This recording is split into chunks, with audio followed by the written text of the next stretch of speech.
I approve of the shirt she decided to wear. Yeah. That's very becoming. And we are huge fans of Sarah Sanders. We think she is awesome. So we're excited to see what she has to Okay, say. so let's Okay, shut up and play Sarah. here we go, everybody. Let's watch. Good evening. I'm Sarah Huckabee Sanders. Being a mom to 3 young children taught me not to believe every story I hear. So forgive me for not believing much of anything She doesn't. I heard tonight from President Biden. From out of control inflation and violent crime to the dangerous border crisis and threat from China, Biden and the Democrats have failed you. Amen. They know it, and you know it. And your mama knows It's it. time for a change. Tonight, let us reaffirm our commitment to a timeless American idea that government exists not to rule the people, but to serve the people. For the people. Democrats want to rule us with more government control, but that's not who we are. That ain't us. America is the greatest country the world has ever known. Amen. Because we're the freest country the world has ever known. Well, maybe Israel. With a people who are strong Okay, and resilient. 5 months ago, I was diagnosed with thyroid cancer. It was a hard time for our family, particularly our kids, Scarlett, Huck, and George. But we kept our faith and persevered. Thanks to exceptional doctors here in Arkansas, a successful surgery, and the grace of God, I am cancer-free. Through it all, I couldn't help but think about my mom. She was 20 years old and in her first year of marriage when she was diagnosed with spinal cancer. The doctors told her she might not live, and if she did live, they said she'd never walk again. And if she did walk, she'd definitely never have children. The daughter she was told she'd never have was just sworn in as the new governor of Arkansas. So I just want to get your guys' opinion. Should she be going for the heartstrings here, or should she be diving into what Joe Biden said? Give her a break. And just for those that don't know, I think we've got an Aussie or two in the house. She is the youngest female governor ever, I believe, elected. So she's pretty awesome. Like, she's an amazing woman. Okay, I'll continue. Okay, here we go. And is speaking to you tonight. Adversity and fear of the unknown can paralyze us, but faith propels us to charge boldly ahead. We can't stand still in the face of great challenges. You and I were put on this earth for such a time as this, to charge boldly ahead. I'll be the first to admit, President Biden and I don't have a lot in common. I'm for freedom. Good. He's for government control. At 40, I'm the youngest governor in the country. And hey, you heard it from here first. So just saying, we might be a little bit ahead of time. At 80, he's the oldest president in American history. I'm the first woman to... Is that ageism right there? Hey, she's saying, hey, I'm the youngest. He's the oldest. Look how old he is. Yeah, she didn't really need to go for the age thing. That was kind of mean. Lead my state. And he's the first man to surrender his presidency to a woke mob that can't even tell you what a woman is. They can. In the radical left's America. Oh, we got to address that. For those that don't follow American politics, one of the Supreme Court justices, Ketanji Brown Jackson, that was recently sworn in, they asked her, because she was involved with like women's rights. So one of the senators asked her when she was being questioned before they approved her for the Supreme Court, can you define a woman? And she could not. You know what she said?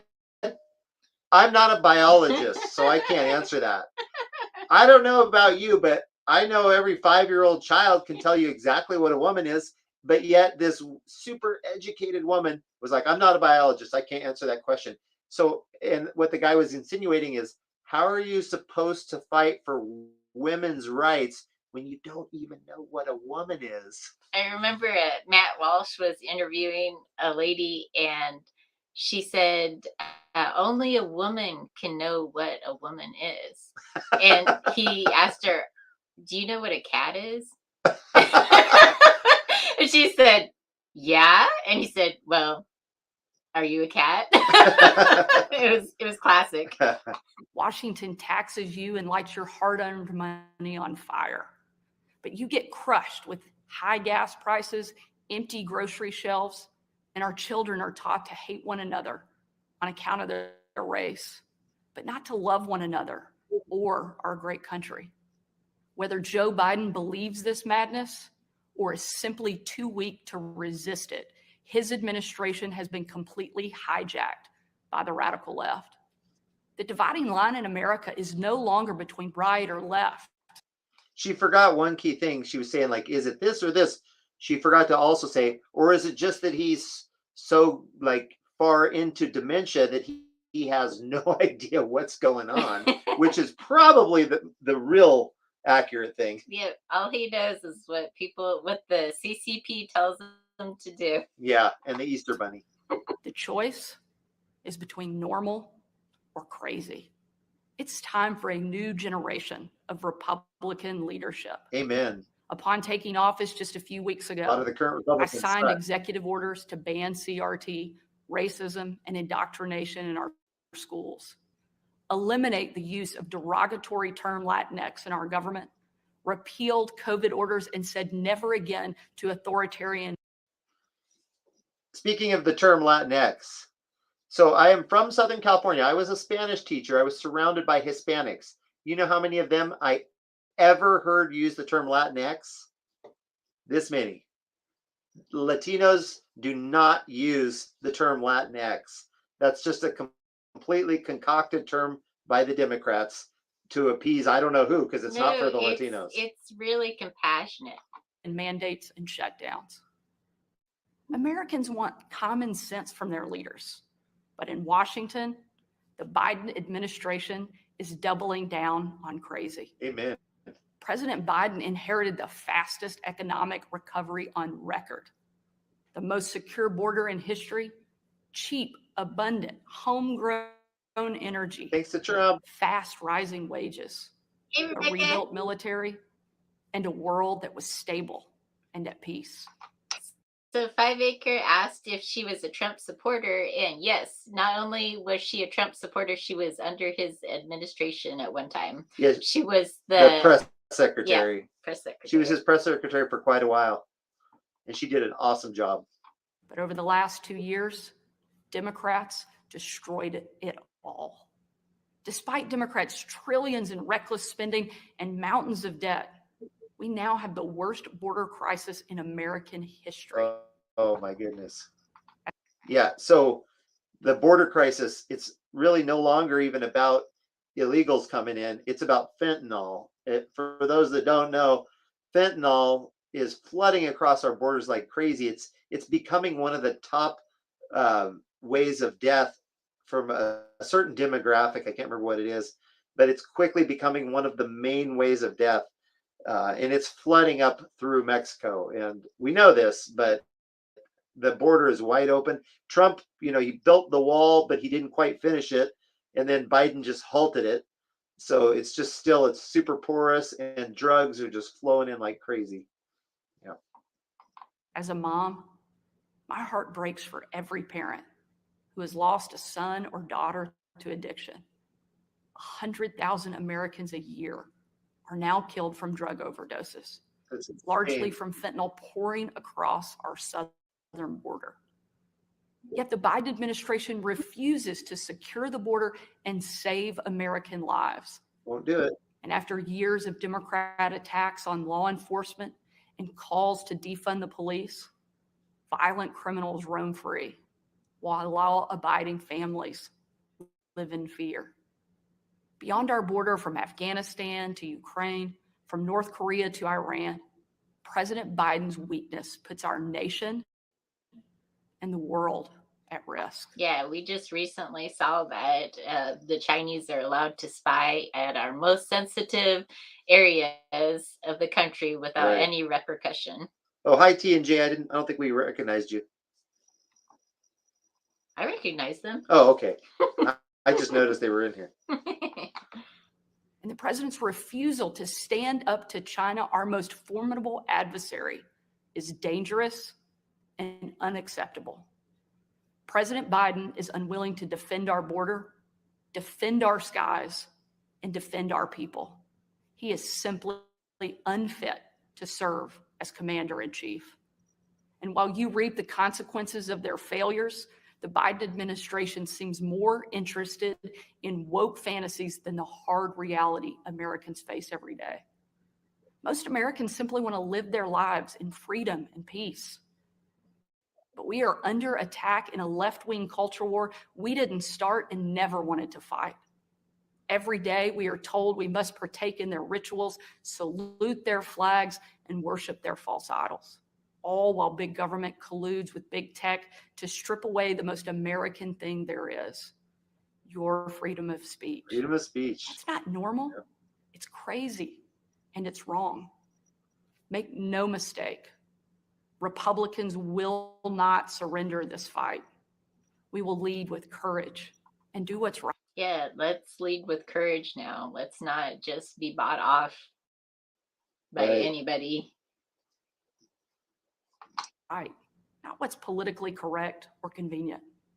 Republicans believe in an America where strong families thrive in safe communities, where jobs are abundant and paychecks are rising, where the freedom our veterans shed their blood to defend is the birthright of every man, woman, and child.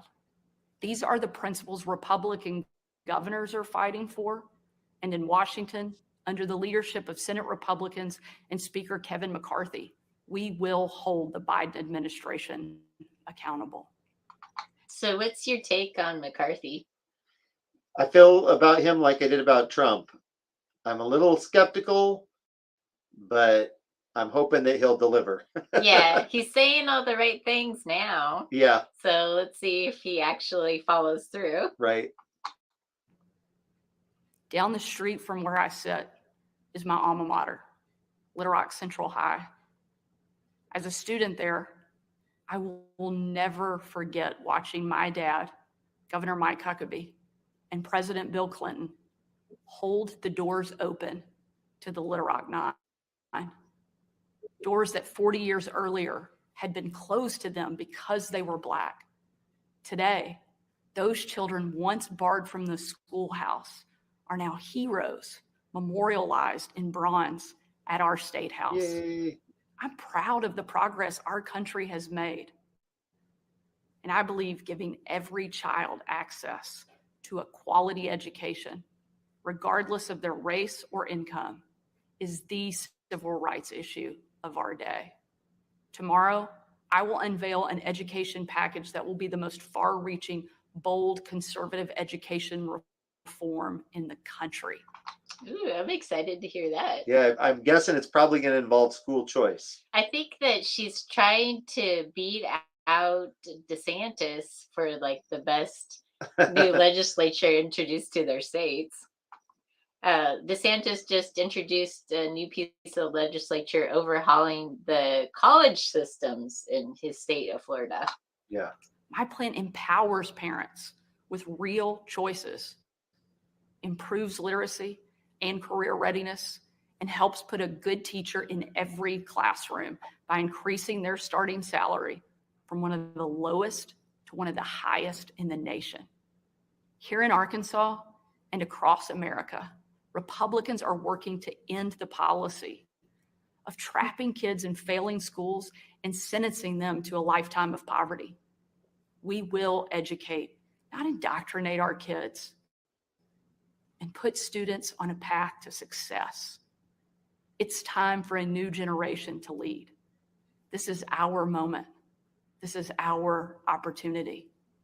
A new generation born in the waning decades of the last century, shaped by economic booms and stock market busts. She's kind of mean on the Forged by elderly. the triumph of the Cold War and the tragedy of 9/11.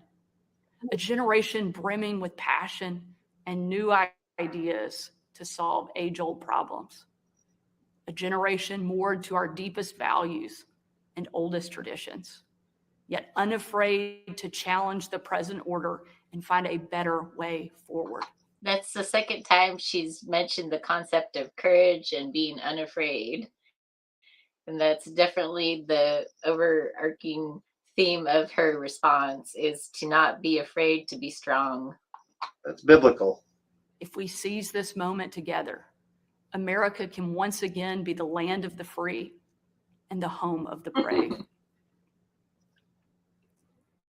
During my 2.5 years at the White House, I traveled on every foreign trip with the president. A trip I will never forget was on December 25th of 2018. My husband Brian and I had just cleaned up wrapping paper that was shoved into every corner of our house, thanks to our 3 kids. When I had to walk out on my own family's Christmas, unable to tell them where I was going that night, because the place I'd be traveling was so dangerous, they didn't want anybody to know that the president was going to be on the ground, even for a few hours. I remember this. We boarded Air Force One in complete and total darkness. There were no lights on the plane, no lights on the runway. Ooh, scary. Our phones and computers shut down and turned in. We were going completely off the grid. Nearly 12 hours later, in the pitch black of night, we landed in the war-torn part of Western Iraq. It was again a similar scene. No lights on the plane, no lights on the runway. The only thing you could see was coming from about a mile away in a dining hall where hundreds of troops who were in the fight against ISIS had gathered expecting to celebrate Christmas with senior military leadership from around the region. Can you imagine that? Can you imagine having no idea that the president's going to show up, and then for Christmas of all times? And never expecting it, because how many presidents have actually gone to a war area, like where there's actual war going on, and given up their Christmas to do that too? That does not happen. No. They had absolutely no idea that the president and first lady were about to walk into that room. And when they did, it was a sight and a scene and a sound I hope I never forget. The room erupted. Men and women. We're watching Sarah Sanders. She's the youngest female governor ever. She's the governor of Arkansas. So President Biden did his State of the Union. And so in the U.S., just in case anybody doesn't know him, whenever the president gives his State of the Union speech, which is basically a lot of lies about how great he's making the country, then the other party gets to do a response. So the Republicans chose Sarah Sanders to do that response. So that's what we're watching. It's just 15 minutes long. I think we just have about 2 minutes left, 2-3 minutes left. So we're just doing a live reaction video to it. This actually isn't live. She did this about an hour or 2 ago. But it's live for us. We're watching it for we're watching it for the first time, and we think Sarah Sanders is awesome. From every race, religion, and region, every political party, every demographic you can imagine started chanting in perfect unison over and over and over again. USA. USA. USA. It was an absolutely perfect picture of what makes our country great. One of the young soldiers yelled from the back. You know what they chant when Biden comes around? They say, I believe it has something to do with a certain Brandon. All right, back to the video. Okay, and I just want to comment on what a good job she's doing. She's bringing us into this scene where she witnessed the ultimate patriotism while she was serving under President Trump's administration. And she keeps on reiterating bravery, not being afraid. And now she's bringing us into her world, her special moment when she witnessed the ultimate patriotism. Yeah, hey, wait, Jonesy's Let's got go, it. Brandon. Let's go, Brandon. And I just want to point out, I have never seen, I'm not saying there isn't one out there, but I've never seen a video of Joe Biden going anywhere where people started chanting USA, USA. I don't think it's happened. No. But when Trump goes somewhere, like, you always hear it. Oh. Mr. President, I re-enlisted in the military because of you. And the president said, and son, I'm here because of you. Woo! Shortly after, that young soldier came up to me. He said, Sarah, you have a tough job. I told him, what I do is nothing. You take bombs and bullets. That's a tough job. And in a moment that I know I'll cherish for the rest of my life, that soldier reached up and he pulled the Brave Rifles patch he wore on his shoulder. And he placed it into my hand. Whoa. A sign of ultimate respect. Wow. And he said, Sarah, we are in this together.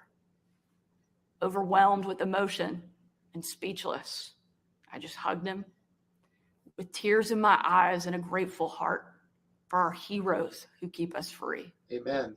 That young man and everyone who has served before him, all of those who serve alongside him, and the thousands we know who will be called upon to serve after him, deserve to know they have a country and a community back home doing our part in the fight for freedom. Amen. America is great because we are free. But today, our freedom is under attack, and the America we love is in danger. President Biden and the Democrats have failed you, and it's time for a change. A new generation of Republican leaders. Man, I don't know if people don't get it by now. I don't know if they'll ever get it. That we can't go much longer with people actively, an administration actively trying to destroy our country. It's and ridiculous. If they don't get it by now, I think they never will. Are stepping up, not to be caretakers of the status quo, but to be change makers for the American people. We know not what the future holds, but we know who holds the future in his hands. Amen. Amen. And with God as our witness, we will show the world that America is still the place where freedom reigns and liberty will never die. Let's pray that be the case. God bless you, and God bless America. And God bless you, Governor Sanders. Hey, I hope everybody enjoyed that. That was pretty awesome. I think that's so cool that in such a short time, she went from being President Trump's press secretary to being the governor of Arkansas, a state that her dad was governor of like 20 years ago or something like that. No, it must have been more, because she said when Clinton was president, her dad was governor. That's got to be like 30 years ago or so. Anyway, so yeah, I don't know what you all thought of it. I thought that was a great speech. Yeah, she didn't really address what Biden said. Maybe that's because probably they wrote a lot of it before. Yeah, they wrote it beforehand. Because this speech is expected to be delivered right after the president's State of the Union, so they don't really have time to like write a speech. I think a few points, she did make a few points about what he said, but right at the beginning. But those were probably things they expected him to say. Yeah. He said, that's a state I'd be proud of. Yeah. Yep. Amen. That's a state we might end up in soon. If only I could get Sarah to send a letter to her and her mom to say, hey, we want you guys down here. You're very welcome, Rebecca. Thank you for coming here and watching it with us. We were excited to see it, so we thought maybe we could watch it along with some of our friends. So we appreciate all of you friends for jumping in and watching it with us. That was a lot of fun. Yeah, and we actually figured out how to do this. Yeah, this is the first time we've done a screen share thing, watching another video. And right. I bet Gen Z is in the know already. Yeah. Yeah, StreamYard's pretty cool. You can do a lot of neat things with it. So thanks to you all for encouraging us to get on it. Yeah. So how are you guys all doing today? What did we do today? Worked. We worked. Like he worked really, really hard. I was just inside like spackling the wall, but I didn't work as hard as he did by far. He was busy getting stuck in the mud all day. Yeah, I had to take a bunch of tree limbs to the dump, and it's been snowing here, but the last 3 or 4 days it's been warm, so all the snow is melting, and so everything is muddy. There's mud everywhere. So yeah, I probably spent a good half hour of my day getting myself unstuck from the mud, if you count all the different trips I made back and forth. Yeah, not fun. Not fun. I'm not a fan of the mud. I need a bigger truck. Yeah, heavier, that's for sure. Bigger tires. Let me guess, Biden said the USA is going better than it ever has. Okay, so we didn't watch the State of the Union, but I guarantee that you're right. Yeah. Because him and his cronies are on the news constantly saying how great things are. And it's like, what? Like, look around. Things are falling apart here. Like, when Trump was in office, everything was getting better every day. You could feel it. Like, everyone had jobs, everyone was doing well. The economy was The economy was roaring. Store shelves were packed. Uh, Now, like, seriously, you go in a lot of stores. I was just in one the other day, and they had a lot of empty shelves. I loved that being completely energy sufficient or self-sufficient so that we didn't have to rely on anybody else, and so our prices of our gas and all energy Was just cheap. went way down. Like Yeah. our energy bills, everything went way down. It was great. And now it's all going up. The gas has started to rise again. It took a small dip. And then, not to mention, what Biden did is he drained our emergency oil supply. He sold it to China. Hello, the country that's like trying to destroy us. They're sending balloons to spy on us and all this. He sold them all of our strategic reserves. I don't think that anybody should react incredulously about anything that he does, because we all know he's trying to destroy the country as quickly as he can. Yeah. Jonesy says he ran the country like a business. Yep. That's the best thing about Trump. He wasn't a politician. Yeah, he was doing what was best for the country. And he is the first president in history to not take a salary. He literally donated all of his salary. He had it donated to charitable causes. He didn't take a penny of the money he made. And what's cool is he came into office already like a multimillionaire. Most presidents, this is really interesting. Almost every US president enters the office as like a middle class person and leaves the office as a multimillionaire because of all, the business deals behind the scenes and stuff.